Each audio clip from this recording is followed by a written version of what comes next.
आइए प्रश्न देखते हैं। 26 नंबर का प्रश्न है। एक 6 मीटर ऊंचे वृक्ष की छाया 4 मीटर लंबी है। उसी समय एक खंभे की छाया है 50 मीटर, तो खंभे की ऊंचाई मांग रहा है। ये कैसा क्वेश्चन है? देखिए, आपको 6 मीटर ऊंचे वृक्ष है। चलिए, ये एक वृक्ष है 6 मीटर ऊंचे है, इसकी छाया 4 मीटर है, ठीक है, इस तरह से। अब कहा था एक खंभा है। चलिए खंभा देख लेते हैं। ये खंभा है जो 50 मीटर, इसकी छाया 50 मीटर है, इसकी ऊंचाई मांग रहा है, तो ये 50 मीटर है छाया, ठीक है, ये मांग रहा है, इसको x मान लेते हैं, ठीक है। अब देखिए, ये दो त्रिभुज एक ही समय दिखा रहा है। जब एक ही समय कहे ना, तो जो त्रिभुज बनता है वो समरूप बनता है। ये त्रिभुज और ये त्रिभुज क्या है? समरूप है आपस में। और जब समरूप हो तो लंब बट्टे लंब, आधार बट्टे आधार, भुजा अनुपाती हो जाता है। तो सीधा कीजिए, 6 बट्टा कितना x बराबर आधार बट्टे आधार 4 बट्टे 50। चलिए इसको सॉल्व कीजिए। तो 2 से काट दीजिए, 2 दूनी 4, 25 दूनी 50, 2 से काट दीजिए, 2 तिया 6। क्या आया?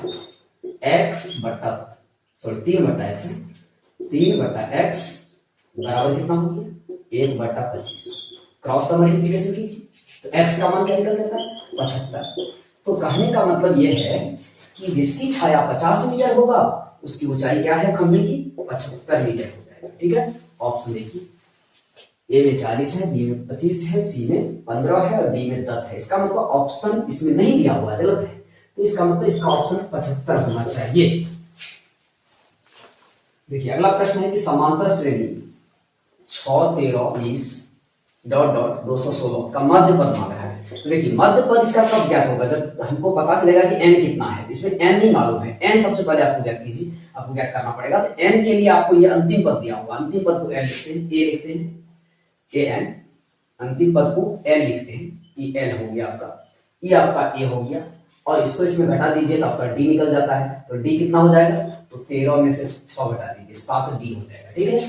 तो सबसे पहले आपको n निकालना है। तो n का सूत्र हो जाता है a plus n minus 1 into D, बड़ी आसानी से निकल जाएगा। तो n आपको पता है 216, a आपको पता है 6, n आपको नहीं मालूम है, निकालना है, d आपको पता है 7, ठीक है। अब ये 6 को इधर लेके आइए, तो 210 में से 6 को, 216 में से 6 को घटा दीजिए, बचता क्या आपके पास? n माइनस 1 गुना 7। अब आप घटाइए, कितना होता है? 210 बच जाता है, n माइनस 1 इंटू 7 से इसको काट दीजिए, कितना बराबर करता है? 30। तो 30 बराबर क्या हो जाता है? n माइनस 1 को इधर लाइए, क्या हो जाएगा? 30 प्लस 1 n, अर्थात n का मान आपका क्या निकल गया? n का मान आपका 31 निकल गया। अब देखिए 31 संख्या है इसमें, तो बीच वाला पद कौन होगा? तो 15 इधर भी हटा दीजिए और 15 इधर भी हटा दीजिए, 15 15 30, यहाँ 16वां पद जो होगा वही हमारा क्या होगा? बीच का पद होगा, 16वां पद। इसका मतलब हमको 16वां पद निकालना है। तो a60 क्या होता है? a प्लस 15 ये सूत्र होता है। a कितना है आपके पास? 6, 15 गुना d कितना निकला है? 7, कितना होगा? 6 प्लस 15 गुना 7 कीजिए, 105, 105 को 6 जोड़ दिए, 105 में 6 जोड़िए, 111। Option number C. आइए अगला क्वेश्चन है कि ए बी का सारवंतर, सारवंतर का मतलब d जिसको बोलते हैं हम लोग, संकेत में d बोलते हैं, क्या हो सकता है? धनात्मक, ऋणात्मक और क्या हो सकता है? तो देखिए d जो होता है ना, प्लस में भी होता है, माइनस में भी होता है और शून्य भी होता है, ठीक है। d का मान पॉजिटिव भी हो सकता है, नेगेटिव भी हो सकता है और शून्य भी हो सकता है। तो कहने का मतलब यहाँ क्या आ जाएगा? शून्य हो जाएगा। ऑप्शन में ढूंढिए कहां पर शून्य है, तो डी नंबर शून्य है, ठीक है। अगला क्वेश्चन देख लीजिए, बिंदु -3 -5 किस चतुर्थांश में आता है? तो देखिए चतुर्थांश, ये प्रथम चतुर्थांश होता है, ये द्वितीय होता है, ये तृतीय होता है और ये चतुर्थ होता है। तो देखिए कैसे आता है, ये वाला जो x अक्ष है, तो यहाँ ये x अक्ष है, ये y अक्ष है, ठीक है। इधर इसका पॉजिटिव मान होता है, यहाँ प्लस होता है इसका, इधर इसका माइनस होता है, y में ऊपर प्लस होता है, नीचे माइनस होता है, ठीक है। अब आप देखिए इनमें जो दोनों आएगा, इस क्षेत्र में जो दोनों आएगा, तो यहाँ से y भी प्लस आएगा और x भी प्लस आएगा, तो कहने का मतलब प्लस प्लस इसमें आ जाएगा, ठीक है। इसमें आप पहले x लिखना पड़ता है, तो आपको क्या होगा? या x में क्या है? माइनस, पहले माइनस आएगा फिर क्या आएगा? प्लस आएगा, ठीक है। तीसरा में देखिए, इसमें जो आएगा ये और ये आएगा, तो ये भी माइनस, यानी पहले एक्स लिखना है तो ये भी माइनस और ये भी माइनस, तो कहने का मतलब माइनस माइनस इसमें आ जाएगा। अब इसमें देखिए, इसमें पहले एक्स लिखना है तो एक्स क्या है, ये लाइन प्लस है और ये क्या है माइनस है, प्लस माइनस। अब आपको चिन्ह से देखना है, क्या चिन्ह है देखिए, माइनस माइनस, तो माइनस माइनस किसमें आ रहा है, तीसरा, तो तीसरा हो गया ऑप्शन नंबर।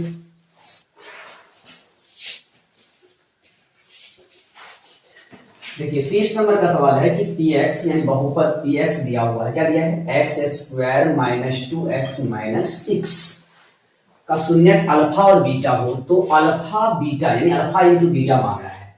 तो बड़ी सिंपल सा क्वेश्चन है। तो अल्फा इंटू बीटा का सूत्र हो जाता है, क्या होता है, सूत्र होता है c बाय ए, यही सूत्र होता है।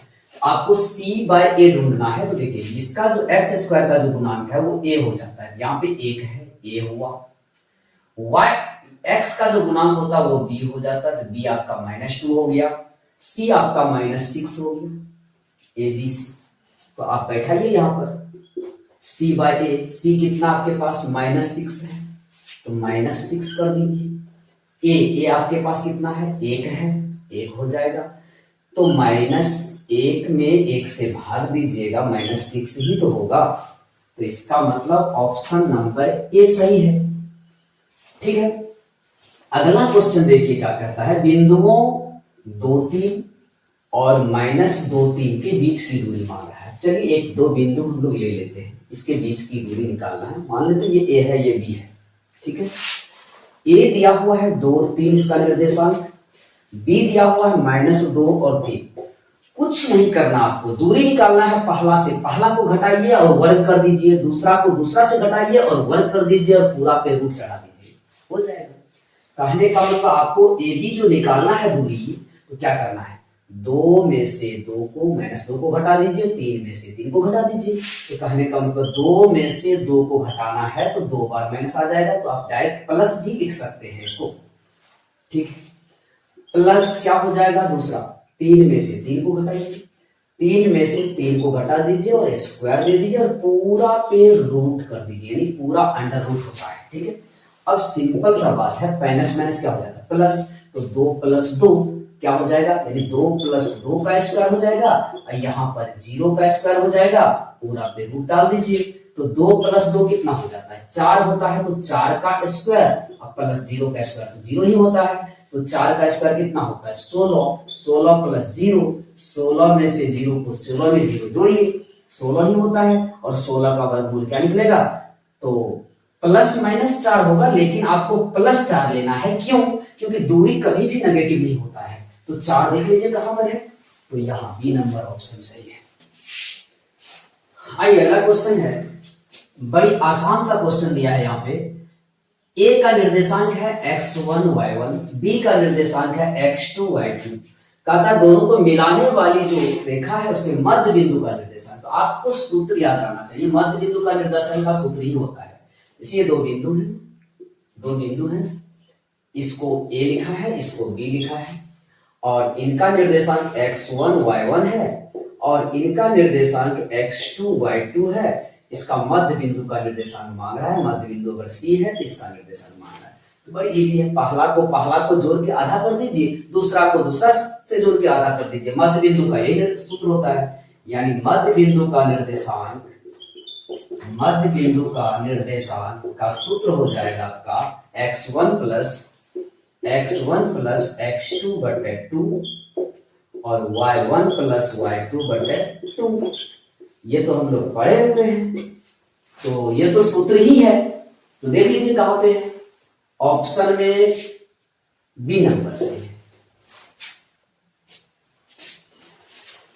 आइए कहता है चित्र में यदि PA 8 है, तो ये पूरा 8 है, 8 cm है पूरा PA, ठीक है। PD 4 है, PD मतलब ये 4 है, PD 4 है, CD 3 है, ये 3 है आपका, 3 सेमी है, 4 सेमी और 3 सेमी, ठीक है। आपसे कह रहा है कि AB ज्ञात कीजिए, ये AB ज्ञात कीजिए, ये निकालना आपको, ये पूरा ये निकालना आपको, ठीक है। देखिए आपको करना क्या है, इसमें थोड़ा सा आपको कुछ अलग से रचना करना पड़ेगा। देखिए इसको हम यहां से मिला देते हैं और इसको भी यहां से मिला देते हैं।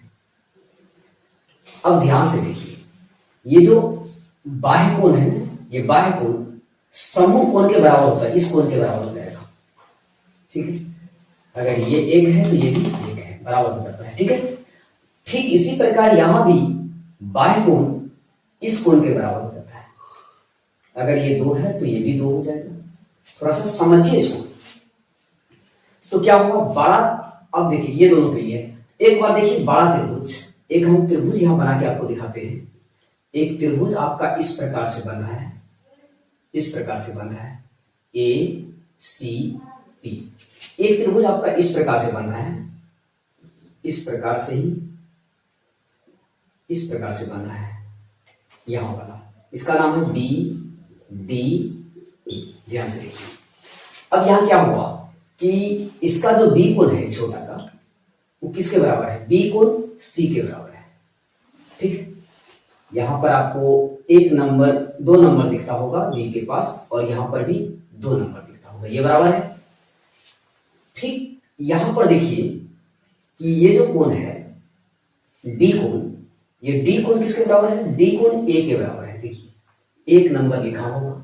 ठीक है, और P दोनों के लिए है। इसका मतलब क्या हुआ, ये दोनों त्रिभुज क्या है, समरूप है, समकोणिक हो। तो जब 2 त्रिभुज समरूप हो जाता है तो हम लोग भुजा को अनुपात में लिखते हैं। तो भुजा को अनुपात में कैसे लिखेंगे, तो देखिए इस त्रिभुज का ये भुजा जब लेंगे तो इस त्रिभुज का संगत कौन सा भुजा हो जाएगा। ध्यान से देखिए, इस ये कोण, इस कोण के सामने का भुजा लिए ना, 2 नंबर के सामने का भुजा पी ए है। तो ठीक 2 नंबर की छोटा वाला भी लेना है आपको। 2 नंबर के सामने का भुजा क्या आ रहा है, पी ए आ रहा है ना। तो ठीक उसी प्रकार 2 नंबर के सामने का भुजा कौन आ रहा है, पी डी आ रहा है। तो पी ए बट्टा पी डी हो जाएगा। उसके बाद आपको अगर 1 नंबर के भुजा के सामने लेना है, 1 नंबर, चाहिए 1 नंबर है, 1 नंबर के सामने का भुजा लेना है, तो क्या होगा, 1 नंबर के सामने का भुजा क्या होगा, पीसी। यानी अगर इसका पीसी लीजिएगा तो इसका क्या लेना पड़ेगा, पीबी लेना पड़ेगा, पीसी बट्टा पीबी। ठीक है, उसके बाद अनुपात कीजिए तो आपको ये पीबी निकल जाएगा। जब पीबी निकल जाएगा तो पी ए में से पीबी को घटा देने पर ए भी हमारा प्राप्त हो जाता है। तो ठीक है, इसका मतलब हुआ कि यहां जो 2 त्रिभुज है, त्रिभुज ए पी सी समरूप हो जाएगा त्रिभुज किसका, बी पी डी का, बी पी डी का समरूप हो जाएगा। जब समरूप हो जाएगा, समरूप कैसे होगा पता चला, देख लीजिए एक बार फिर से कि ये कोण जो होगा इस कोण के बराबर होगा। किस आधार पे बराबर होगा, तो हम लोग पढ़े हैं कि चतुर्भुज, ये जो मतलब ये चतुर्भुज बन रहा है, तो इसका जो बाह्य कोण होता है यहाँ पे, ये सम्मुख कोण के बराबर होता है। एक थ्योरम है ऐसा, और ये कोण इस कोण के बराबर हो जाता है। ठीक है, तो 2 कोण हो गया, बड़ा का कोण ए, छोटा का कोण सी। ठीक है, सॉरी, बड़ा का कोण ए और छोटा का कोण डी, फिर बड़ा का कोण सी और छोटा का कोण बी बराबर है, दोनों में पी दोनों में आता है, इसलिए दोनों क्या हो, समरूप हो गया। ठीक है, तो समरूप हो गया तो भुजा को अनुपात में लिखते हैं। तो चलिए इस भुजा को अगर लिखिएगा आप, एपी को पहले अगर लिखते हैं तो एपी लिखते हैं तो किसके सामने, 2 नंबर के कोण के सामने लिखे हैं। यहां देख लीजिए 2 नंबर के सामने का कोण एपी है, तो यहां भी आपको 2 नंबर के सामने का भुजा लिखना है। तो 2 नंबर के सामने का भुजा कौन होगा आपका, तो यहाँ पे 2 नंबर के सामने का भुजा कौन हो रहा है, पीडी हो रहा है, तो यहाँ पे पीडी लिखना है, बराबर दे दीजिए। फिर आप अगर बड़ा त्रिभुज का कौन सा भुजा ले रहे हैं, पीसी ले रहे हैं, तो पीसी ले रहे हैं, बड़ा त्रिभुज का पीसी अगर ले रहे हैं, तो पीसी ले रहे हैं, इसका मतलब क्या हुआ कि आप कितना नंबर के सामने का कोण ले रहे हैं, पीसी जो है वो 1 नंबर के सामने का भुजा ले रहे हैं, तो इसका भी 1 नंबर के सामने का भुजा देखिए कौन होगा, तो पीबी हो जाएगा। अब देखिए यहाँ पे एपी पूरा पता है आपको 8, इसके जगह पे 8 लिख देना है। पीडी, पीडी आपको पता है कितना, पीडी 4, आपको 4 लिख देना है। पीसी देखिए आपको कितना पता है, पीसी पूरा पता नहीं है, लेकिन ये 4 पता है, ये 3 पता है, तो दोनों को जोड़ दीजिए, 4 3 7, ये हो जाएगा 7 आपका। फिर आपका पीबी आपको ज्ञात नहीं है, पीबी आपको निकालना है पहले, तो पीबी, अब यहाँ से इसको काट दीजिए, 4 दूनी 8, तो 2/1 हो, यहाँ कितना हो 7/पीबी। अब यहाँ से क्रॉस मल्टी कर दीजिए, क्या होगा 2pb बराबर कितना 7। pb बराबर कितना हो जाएगा 7/2। 7 को 2 से विभाजित कीजिएगा तो 3.5 से आपको pb निकल गया, कितना निकला 3.5, और ये पूरा 8 पता है, तो इसका मतलब ab निकालना है हमको, तो ab बराबर क्या हो जाएगा, क्या करेंगे AP में से क्या घटा देंगे, पूरा AP में से PB को घटा देंगे, PB को घटा देंगे। AP आपके पास कितना है 8 है, और PB अभी निकालेंगे 3.5, तो घटाइए दोनों को, कितना बचता है 4.5। यही आपका आंसर होगा, डी नंबर ऑप्शन सही होगा। ये अगला प्रश्न क्या है कि त्रिभुज ABC में बी ए कोण समकोण है। चलिए त्रिभुज बना लेते हैं हम। ए कोण समकोण बोल रहा है, तो ए कोण यहाँ डाल दीजिए, समकोण हो गया 90 डिग्री। BC अब कहीं भी बी डाल दीजिए, ए डाल दिए तो बी यहाँ डाल देते हैं, सी यहाँ डाल देते हैं। BC है 13, यानी ये 13 cm है। AB मतलब ये 12 cm है, तो AC मांग रहा है, तो ये समकोण त्रिभुज है, पाइथागोरस लागू हो जाता है, ठीक है। यहाँ पाइथागोरस प्रमेय से बना लीजिए। पाइथागोरस में क्या करना, 90 के सामने वाला भुजा को अकेला लिखिए, तो क्या होगा BC का स्क्वायर हो जाएगा पाइथागोरस। इसके बाद क्या होगा कि इन दोनों को इस साइड में लिखिए, किसी को पहले लिख सकते हैं AB का स्क्वायर प्लस AC का स्क्वायर, ये पाइथागोरस प्रमेय है। बस इस पर आप रख दीजिए। BC आपको 13 पता है, तो 13 का स्क्वायर हो जाएगा। AB आपको पता है 12 का स्क्वायर हो जाएगा, प्लस AC निकालना है, AC को AC रखिए, तो 13 का वर्ग कितना होगा 169, 12 का 144 प्लस AC स्क्वायर, 144 को इधर लाइए, 169 में से 144 घट जाएगा, बराबर कितना होगा AC स्क्वायर बचा। 169 में 144 घटाइए 25 हो जाता है AC स्क्वायर। स्क्वायर के बदले क्या दीजिएगा, AC बराबर क्या होगा 25 का रूट हो जाएगा, यानी 5 हो जाएगा, ठीक है। 5 सेमी देख लीजिए कहाँ पे, सी नंबर ऑप्शन से। अगला प्रश्न है कि 80 cm त्रिज्या और 20 cm ऊंचाई वाले बेलन के कुल पृष्ठ क्षेत्रफल और सतह पृष्ठ क्षेत्रफल का अनुपात। देखिए प्रश्न आपको क्या कह रहा है कि बेलन का कुल पृष्ठ क्षेत्रफल और सतह का मतलब हुआ सतह पृष्ठ क्षेत्रफल का मतलब होता है वक्र पृष्ठ, को आप बोल सकते हैं, ठीक है। सतह पृष्ठ क्षेत्रफल का मतलब वक्र पृष्ठ। दोनों का सूत्र लगाइए। बेलन का सूत्र क्या होता है कुल पृष्ठ का, 2πr × h + r, ये हो जाता है। और वक्र सतह यानी सतह का हो जाता है 2πrh हो जाता है, ठीक है। अब यहां से 2πr को कैंसिल कर दीजिए, क्या बच जाता है h + r बचता है, और नीचे h बच जाता है। अब देखिए यहाँ पे h कितना है आपके पास, h आपका 20 है, r आपका कितना है तो 80 है, तो बैठाइए h आपका 20 है प्लस r आपका 80 है, और फिर बट्टा में कितना आ जाएगा r, नहीं h बचा हुआ तो बट्टा में h 20 आ जाएगा। अब इसको जोड़िए, 80 और 20 कितना होता है 100 होता है, और बट्टा कितना हो जाएगा 20 हो जाता है।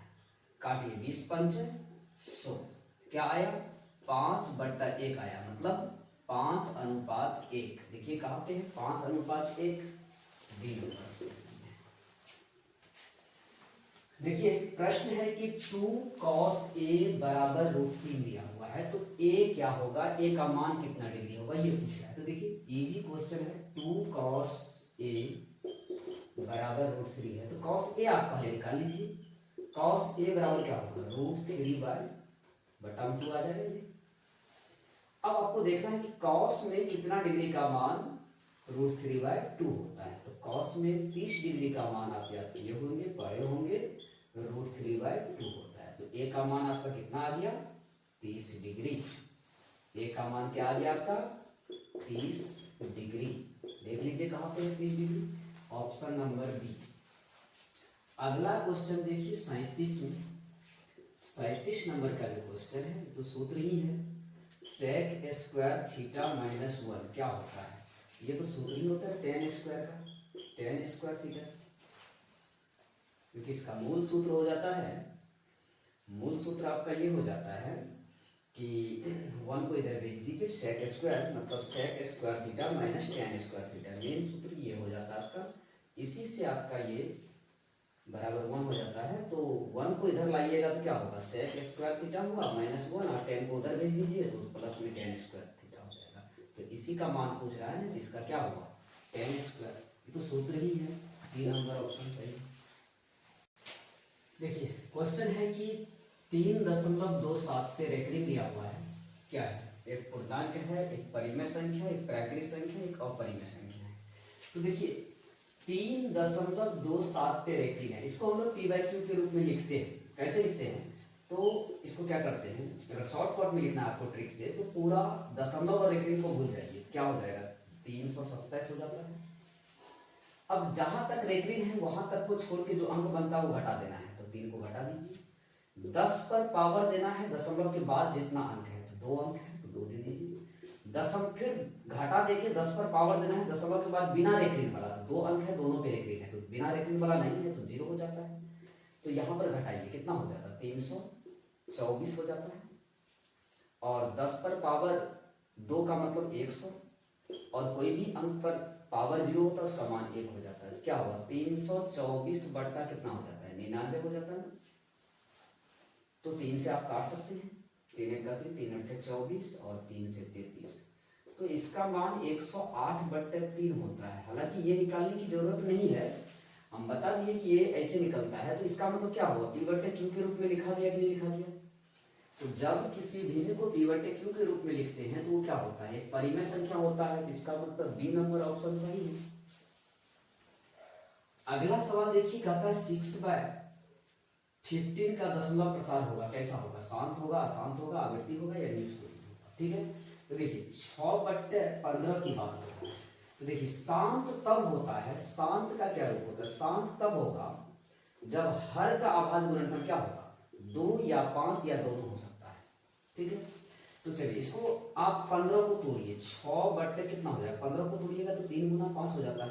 तो यहाँ 3 से ये कट जाता है 2 बार में, तो क्या आया इसका सरलतम रूप 2/5 आता है। तो हर में क्या दिख रहा है, 5 दिख रहा है। तो जब हर में 5 दिखे तो क्या हो जाता है, सिर्फ 5 रहे तब भी शांत होगा, 2 के साथ 5 रहेगा तब भी शांत होगा, अकेला 2 रहेगा तब भी शांत होगा, 2 और 5 को छोड़कर अगर कुछ और बच जाता है हर में तो वो अशांत हो जाता है। तो इसका मतलब क्या होगा, ये शांत हो जाएगा, ऑप्शन ए सही है।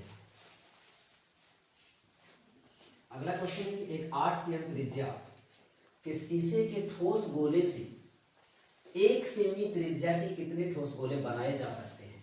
तो देखिए जब भी आपको बड़ा गोला से छोटा गोला बनाने की बात करें ना, उनकी संख्या पूछे तो आपको बड़ा गोला का आयतन और छोटा गोला का आयतन दोनों को भाग कर देना है। ठीक है, तो कहने का मतलब बड़े गोले का आयतन लिख लीजिए, तो बड़े गोले का आयतन, गोले का आयतन तो वही होगा 4/3 और πr3, और छोटे गोले का भी सूत्र 4/3 πr3 हो जाएगा, इसको r डैश कर देते हैं। तो देखिए r आपके पास कितना हुआ, 8 हो गया, r डैश आपके पास कितना हो गया, 1 हो गया, छोटा गोले को r डैश मान लीजिए। यहाँ 4/3 पाई कट गया, r³ मतलब बड़े गोले का, इसका मतलब 8 का क्यूब हो जाएगा, और फिर r डैश 1 है तो 1 का क्यूब हो जाएगा। तो 8 का क्यूब का मतलब हुआ कि 8 गुना 8 कीजिए, 1 का क्यूब का मतलब 1 गुना 1 कीजिए, तो 8 गुना 8 कितना होता है, 64 हो जाता है। 64 को फिर से 8 से गुना कर देंगे, 64 गुना 8 कीजिए, 8 चौक 32, 8 से 48 51, कितना हुआ 512 हुआ ना। तो 512 बट्टा कितना हो जाता है, 1 हो जाता है, 1 नीचे रहता ही है, तो 512 गोले बनाए जा सकते हैं। तो 512 बी नंबर ऑप्शन सही है। देखिए प्रश्न है कि बहुपद y³ minus 2y² minus √3y plus 1/2 का घात है। देखिए आपको जब भी घात इस तरह का सवाल पूछ देता है, जब भी आपको घात मालूम करने हैं बहुपद का, तो बहुपद में सभी घात को देखना है कि चर का कौन कौन से घात है, उसमें से सबसे बड़ा जो होगा ना वही घात हो जाएगा।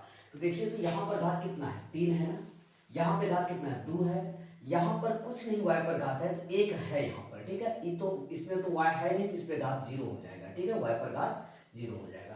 तो इसमें सबसे बड़ा कौन है, तो सबसे बड़ा तो 3 ही है ना, तो इसका मतलब सबसे बड़ा घात ही घात हो जाएगा। तो घात कौन हो जाएगा, सी नंबर यानी 3 ऑप्शन सही हो जाएगा। ठीक है। अगला क्वेश्चन देखिए, अब कहा था इनमें से कौन सी बिंदु रेखा, समीकरण दिया है 3x माइनस 2y बराबर 5 पर नहीं है। तो देखिए 5 पर नहीं है, इसको जानने के लिए आपको ये बिंदु इस पर चेक करना पड़ेगा आपको, ठीक है। x का मान 2, y का मान 1/2 रखिए। अगर 5 के बराबर हो जाता है RHS का, तो इसका मतलब बिंदु पर है। इस तरह से सबको चेक करना पड़ेगा। तो आपको यहां पर थोड़ा सा कैलकुलेशन आना चाहिए ठीक से, जल्दी में। तो पहला देखिए, अगर 2 रखते हैं तो क्या हो जाएगा, 3 गुनी 2 माइनस 2 गुनी y का मान 1/3, 3 गुनी 6, 2 2 यहाँ कैंसिल, तो 6 में से 1 घटेगा 5। इसका मतलब ये है। आंसर ये नहीं होगा क्योंकि आपसे नहीं पूछ रहा है, तो ये तो नहीं होगा, ठीक है। अब फिर इसको चेक कीजिए, तो क्या हो जाएगा, 3x का मतलब 3 गुना x कीजिए, यानी 3 गुना x का मान आपका कितना है, ये x हुआ, ये y हुआ, तो 3 गुना 3 माइनस 2y है, तो इसका मतलब 2 गुनी 2 हो जाएगा। तो 3 गुनी 3 9 हो जाता है, और 2 दूनी 4, 9 में से 4 घटाइए 5, इसका मतलब 5। ये भी बिंदु पर है, आपसे नहीं पूछ रहा है, इसका मतलब ये भी नहीं होगा ऑप्शन। अब इसको रखिए, 3y का रहा तो 3x का रहा, 3 इंटू एक्स यहाँ 5 हुआ, y भी 5 हुआ, तो 3 गुनी 5 माइनस 2 गुनी 5 कितना हुआ, 5 दिया 15 हो जाता है, और 15 में से 10 घटेगा, ये भी 5 हो जाता है। इसका मतलब ये तीनों बिंदु है, तो ये भी ऑप्शन आपका नहीं होगा। अब उसको रख के देखिए, x के जगह पे आपको 2 रखना है, y के जगह पे आपको 3 रखना है, तो क्या हो जाएगा, 3 गुनी 2 माइनस 2 गुनी 3, तो क्या हुआ, 3 दूनी 6 माइनस 6 बराबर 0। ये RHS के बराबर नहीं हुआ, बराबर नहीं हुआ 5 का, तो इसका मतलब यही बिंदु जो है ना इस रेखा पर नहीं होगा। इसका मतलब ऑप्शन नंबर डी आपका सही।